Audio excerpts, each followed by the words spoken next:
Good morning students. हमारा first chapter चल रहा है हिस्ट्री में द फ्रेंच रेवोल्यूशन। रेवोल्यूशंस में आपने देखिए कि मैंने आपको सोसाइटी के बारे में पढ़ाया था। लास्ट प्रीवियस वीडियो में हमने इसकी सोसाइटी के बारे में पढ़ा था कि वहाँ की सोसाइटी कैसी थी। ठीक है, अब सोसाइटी में हमने देखा था कि लास्ट में मैंने आपको एक पॉइंट छुड़वा दिया था कि जब राजा वहाँ पर राजा बना था लुई 16, और जब वह वहाँ आया था वेस्टाइल फोर्ट में तो वहाँ का सारा खजाना खाली था। बट खाली क्यों था तो वो पॉइंट मैंने वहीं पर ही ड्रॉप कर दिया था। क्यों करा था? क्योंकि आज उसको हम यहाँ से स्टार्ट करेंगे। ठीक है, अब मैंने आपको ये तो बता दिया कि वहाँ का खजाना खाली था, लेकिन उस खजाने को भरने के लिए अब राजा कुछ ना कुछ तो करेगा। वो खाली खजाना लेकर तो राज्य चला नहीं सकता, और ना ही वो अपना रूल्स वगैरह वहाँ जनता पर फॉलो कर सकता है। तो उसके लिए वो क्या करेगा, वहाँ पर नए टैक्सेस लाएगा। ठीक है, और टैक्सेस के लिए वो नए नए प्लान बनाएगा कि किस तरह से मैं वापस अपने राज्य के अपने जो राज्य है वहाँ का जो खजाना है वो मैं कैसे भर सकता हूँ, किस तरह से मैं वहाँ की जनता से ज़्यादा टैक्स वसूल करके अपने आप को क्या कर सकता हूँ, समृद्ध बना सकता हूँ, वो वापस अपने खजाने को पूरा भर सकता है। तो अब देखिए यहाँ पर the outbreak of the revolution. देखिए अब आउटब्रेक ऑफ द रेवोल्यूशन का फर्स्ट पार्ट आज हम पढ़ेंगे, जिसके अंदर लुई 16 जो है वो क्या कर रहे हैं, plan to impose the taxes. ठीक है, अब यहाँ पर वो क्या कर रहे हैं, प्लान कर रहे हैं क्या करने के लिए, टैक्सेस को बढ़ाने के लिए। ठीक है, अब प्लान तो वो कर रहे हैं कि plan to impose the tax. ठीक है, but can't impose the tax without the meeting of each state journal।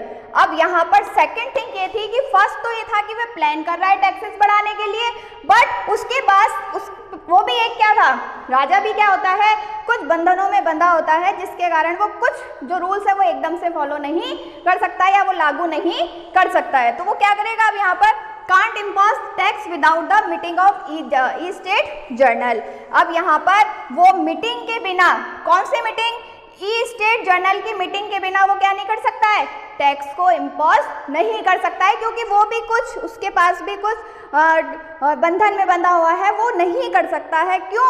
क्योंकि जब तक वो मीटिंग ऑर्गेनाइज नहीं करेगा तब तक वो टैक्सेस में इम्पोज नहीं कर सकता, और जब तक वो टैक्सेस इम्पोज नहीं करेगा तब तक वह अपने खजाने को फिल नहीं कर सकता है। तो उसको अपना अगर ट्रेजरी फिल करना है तो उसके लिए उसे क्या करनी पड़ेगी, ई स्टेट जर्नल से मीटिंग करनी पड़ेगी। अब यहाँ पर आप कहेंगे कि मैम ई स्टेट जर्नल क्या है। ठीक है, ई स्टेट जर्नल एक ग्रुप है। ठीक है, यहाँ पर क्या है, ई स्टेट जर्नल एक ग्रुप है जहाँ पर कुछ लोग, कुछ अपने 3 स्टेट्स पढ़े थे ना हमने, 3 स्टेट्स पढ़े थे, फर्स्ट, सेकंड एंड थर्ड। तो तीनों के रिप्रेजेंटेटिव क्या होते हैं, उस मीटिंग में आते हैं, और अपने अपने जो भी उनकी बात होती है वो मीटिंग के अंदर रखी जाती है, और उसके आधार पर ही वहाँ पर टैक्सेस डिसाइड किए जाते हैं। तो ये जो मीटिंग हुई थी ई जर्नल की, लास्ट कब हुई थी, 1614 में। उसके बाद कब हुई कि जब लुई 16 आया तो वहाँ पर जब उसने देखा कि खजाना खाली है तो उसे ऐसा लगा कि इस मीटिंग को करना ज़रूरी है, और इस मीटिंग के द्वारा ही राज्य के खजाने को फिर से फिल किया जा सकता है। ठीक है, अब देखिए ये पार्ट हमारा क्लियर हो गया। अब आ जाइए आप इधर, 5 मई 1789 meeting of E state journal. अभी मीटिंग कब रखी गई है, 5 मई 1789। अब देखिए टाइम ड्यूरेशन, एक बार आप प्रीवियस वीडियो पे जाइए, जब हमने इंट्रोडक्शन पढ़ा था तब वहाँ पर एक इवेंट ऑर्गेनाइज किया गया था 14 जुलाई 1789 को, और यहाँ पर जो मीटिंग हुई है, ठीक है, वो कब हुई है, 5 मई 1789 को। कितने मंथ का टाइम डिफरेंस आ रहा है, मई, जून, जुलाई, ज़्यादा 2.5 मंथ्स का डिस्टेंस आ रहा है। ये जो डिफरेंस है ये क्यों है, देखिए जब हम इस इवेंट में आपने देखा हो कि जनता जो थी, ठीक है, वहाँ के जो मोब्स थे वो क्या थे, राजा से गुस्सा थे। ठीक है, लेकिन इससे पहले जो मीटिंग हुई उसी के द्वारा ही वो क्या हुए, राजा से गुस्सा हुए थे। तो आज हम वो पॉइंट यहाँ पर क्लियर करेंगे कि आखिर ऐसा क्या था कि वहाँ के जो लोग थे, वहाँ के जो पीपल्स थे, वो वहाँ के राजा से हैप्पी नहीं थे, वहाँ के जो राजा के रूल्स थे उनसे वह खुश नहीं थे। तो देखिए जब ये मीटिंग रखी गई, कब, 5 मई 1789, meeting of E state journal, E state journal के द्वारा ये मीटिंग रखी गई। ठीक है, अब यहाँ पर नॉर्मली आप जानते हैं कि जब कोई मीटिंग ऑर्गेनाइज की जाती है तो उसमें सब अपने अपने अलग अलग प्रपोजल लेकर आते हैं। तो यहाँ पर जो इनके रिप्रेजेंटेटिव थे, first second and third state के जो रिप्रेजेंटेटिव थे वो अपना प्रपोजल लेकर आए। तो देखिए प्रपोजल क्या था उनका, proposal for new taxes, proposal for new taxes. अब देखिए राजा टैक्स बढ़ाने की बात कर रहा है, यहाँ पर राजा किसकी बात कर रहा है, टैक्स बढ़ाने की बात कर रहा है। लेकिन टैक्स भी ऐसे नहीं है कि राजा आया और उसने अपनी मर्जी से टैक्स बढ़ा दिया, नहीं, उस मीटिंग में कुछ नियमों के द्वारा, कुछ रूल्स रेगुलेशंस के द्वारा टैक्सेस डिसाइड किए जाते हैं और उन्हीं के आधार पर टैक्सेस लगाए जाते हैं। ओके, अब देखिए first point, 300 representative each from first E state and second E state. ठीक है, देखिए यहाँ पर अब आप देखिए कि जब जर्नल न्यू टैक्सेस के लिए जब प्रपोजल रखे गए और जो मीटिंग ऑर्गेनाइज की गई थी उस मीटिंग के अंदर 300 रिप्रेजेंटेटिव तो ई स्टेट, फर्स्ट ई स्टेट के थे और 300 रिप्रेजेंटेटिव सेकेंड ई स्टेट के थे। Clear, understood? 300 रिप्रेजेंटेटिव फर्स्ट ई स्टेट से आए थे और 300 रिप्रेजेंटेटिव सेकेंड ई स्टेट से आए थे। ओके, ये first point. Second point, 600 representative for third E state. Okay, यहाँ पे क्या हुआ कि 300 फर्स्ट के हो गए, 300 सेकेंड के हो गए और 600 रिप्रेजेंटेटिव किसके आए थे, थर्ड ई स्टेट के आए थे। क्लियर? अब उसमें देखिए उसमें क्या हुआ, 40,000, कितने, 40,000 letters for poor peasant etcetera. अब आपको मैंने बताया कि इसमें जो ये 600 रिप्रेजेंटेटिव आए ना, ये 600 रिप्रेजेंटेटिव पुअर लोग नहीं थे, पीजेंट्स वगैरह नहीं थे, वर्कर्स नहीं थे, लेबर्स नहीं थी। इसके अंदर जो ये रिप्रेजेंटेटिव प्रेजेंट किए गए थे वो सब क्या थे, वो सब प्रॉस्परस मतलब समृद्ध, पैसे वाले लोग थे। ठीक है, ऐसा नहीं है कि थर्ड स्टेट में सभी गरीब थे, ऐसा कुछ नहीं है। कुछ पैसे वाले होते हैं, कुछ एजुकेटेड होते हैं, कुछ अनपढ़ होते हैं। तो ये जो 600 रिप्रेजेंटेटिव पेश किए गए, इसमें जो पर्सन आए थे वो सब कौन थे, एजुकेटेड थे और सब क्या थे, समृद्ध थे। ठीक है, वो सब प्रॉस्परस थे, मीन्स पैसों से अच्छे समृद्ध थे, उनके पास पैसों की कोई कमी नहीं थी। लेकिन जो ये 40,000 लेटर्स वो लाए थे वो किसके लाए थे, गरीब लोगों के। किसके लाए थे, गरीब लोगों के, जो टैक्सेस पे करने के लिए इतने समृद्ध नहीं थे कि वे कर सकते थे, बट उनके द्वारा उन्होंने अपने रिप्रेजेंटेटिव के द्वारा उन्होंने अपने कुछ लेटर्स गवर्नमेंट कौन है वहाँ की, वहाँ का राजा, वहाँ तक उनको पहुँचाने का काम किया। ओके, अब देखिए, but voting had to be conducted on the principles that each state had one vote. अब यहाँ पर आता है, आपको पता है कि जब कोई मीटिंग होती है या कोई टैक्सेस हो या कुछ भी डिसाइड किया जाता है तो किसके आधार पर किया जाता है, उसका जो बेस होता है वो क्या होता है, वोटिंग। ठीक है, अब यहाँ पर जो वोटिंग की गई है ना, वो वोटिंग उन्होंने क्या कह दिया कि एक ही स्टेट का रिप्रेजेंटेटिव एक ही वोटिंग कर सकता है। अंडरस्टूड? कि एक ही स्टेट का रिप्रेजेंटेटिव ओनली वन वोटिंग कर सकता है। अब आप ये देखिए कि यहाँ पर जो है इनके 300 रिप्रेजेंटेटिव हो गए तो वन वोटिंग इनकी हो गई, यहाँ 300 हो गए तो वन वोटिंग इनकी हो गई। तो इन दोनों के पास तो कितने चले गए, 2 वोट चले गए। लेकिन इनके पास क्या है, ये टोटल 600 है तो इनके पास तो एक वोट ही रहा। तो यहाँ पर क्या हो गया है, यहाँ के लोगों को जब जब उन्होंने इस तरह से देखा कि राजा इस तरह से कह रहा है या मीटिंग के अंदर इस तरह से कहा जा रहा है कि भाई एक व्यक्ति एक ही वोट दे सकता है, तो उनको ऐसा लगा कि वी आर डिस्क्रिमिनेटेड, मतलब हमारे साथ तो क्या हो रहा है, भेदभाव किया जा रहा है। तो उससे वो सेटिस्फाइड नहीं हुए। और सेटिस्फाइड नहीं हुए, क्यों नहीं हुए, क्योंकि अभी देखिए अपन जो ये आगे का जो पार्ट पढ़ रहे हैं ना, इसमें क्या आ गया, रोल ऑफ फिलोसोफर्स आ गए। ठीक है, फिलोसोफर्स का रोल आ गया है जो अपने अपने विचार प्रकट करते हैं। अब यहाँ पर है रूसो।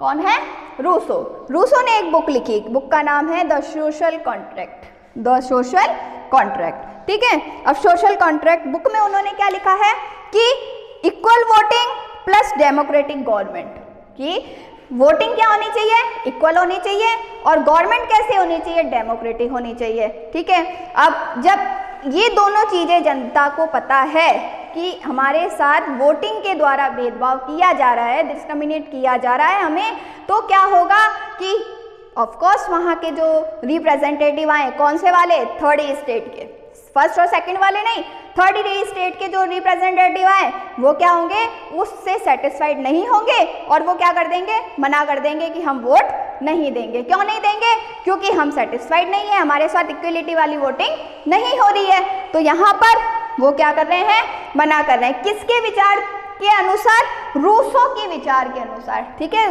रूसो जो फिलोसोफर हैं, उन्होंने जो अपनी बुक लिखी उनके द्वारा उनके विचारों से अवगत होकर वो क्या कर रहे हैं कि मना कर रहे हैं कि हम इस चीज़ को नहीं मानेंगे, क्योंकि रूसो ने कहा है कि वोटिंग जो होनी चाहिए कैसी होनी चाहिए, इक्वल होनी चाहिए, और गवर्नमेंट कैसी होनी चाहिए, डेमोक्रेटिक होनी चाहिए, जिसमें जो नियम, जो रूल रेगुलेशंस बनाए जाए वो किसके लिए बनाए जाए, पब्लिक के लिए बनाए जाए, पीपल्स के लिए बनाए जाए और पीपल्स के हित में होने चाहिए, ठीक है, उनके लिए वो प्रॉफिटफुल होने चाहिए।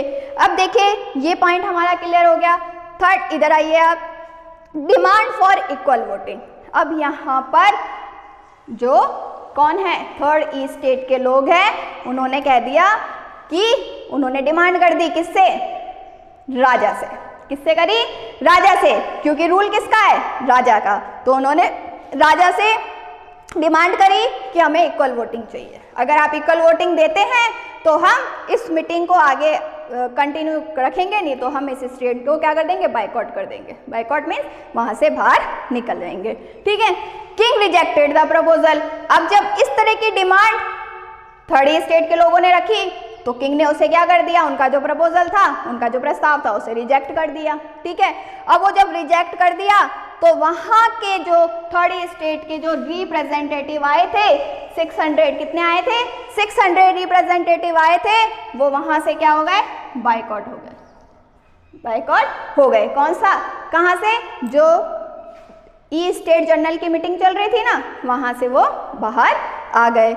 बाहर आके उन्होंने क्या करा, फॉर्मेशन ऑफ नेशनल असेंबली।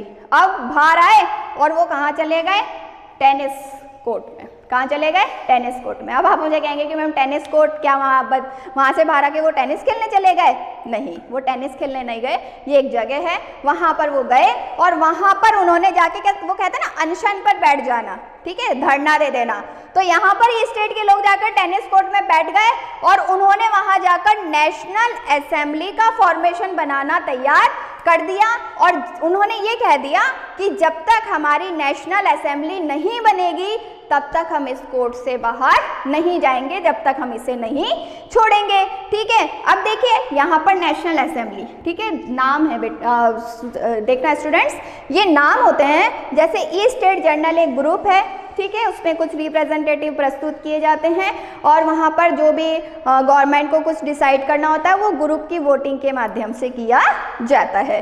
तो यहाँ पर उन्होंने कहा कि अब हमें एक नया ग्रुप बनाना है और उस नए ग्रुप को उन्होंने क्या नाम दे दिया, नेशनल असेंबली। क्या नाम दिया उसको उन्होंने, नेशनल असेंबली, ओके।